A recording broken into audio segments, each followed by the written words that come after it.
moi, la santé mentale, c'est notre météo du cerveau un peu.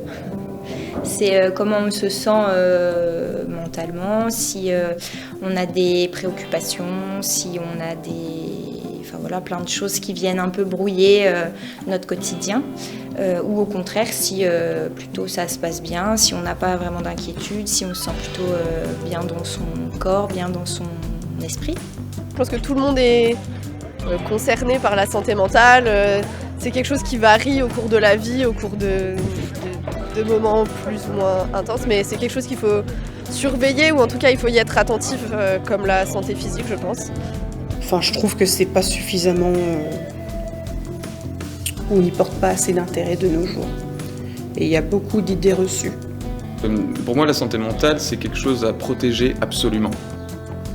Parce que c'est trop facile, si on la voit un peu comme un jardin qui serait au milieu d'une ville, c'est trop facile de laisser des gens entrer à l'intérieur et piétiner les plates-bandes et faire un peu ce qu'ils veulent.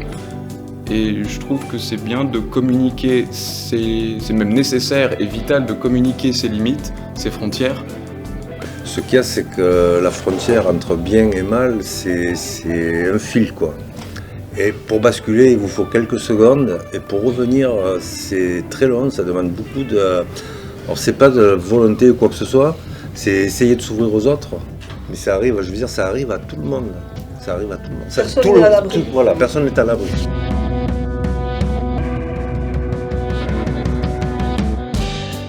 Pour ma santé mentale, Oui.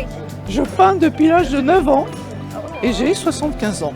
Et j'ai accompagné les adultes, les enfants et les adolescents en art-thérapie.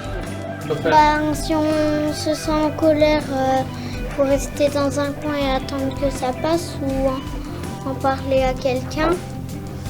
Parce que si tu continues et tu continues, ça va jamais s'arrêter au bout d'un moment.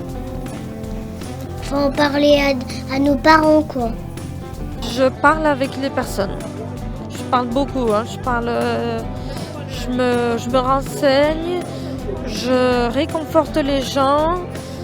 Je fais beaucoup de choses comme ça dans des associations pour la santé mentale, et ça leur permet d'aller mieux et de nous aussi du coup aller mieux, parce qu'en aidant les personnes, on s'aide aussi. Moi personnellement, ce que je fais quand je sens que ma santé mentale est en danger, je prends ma Twingo, je vais trouver un paysage et je joue du ukulélé. Et c'est pour l'instant mon remède temporaire contre les différentes agressions de la vie.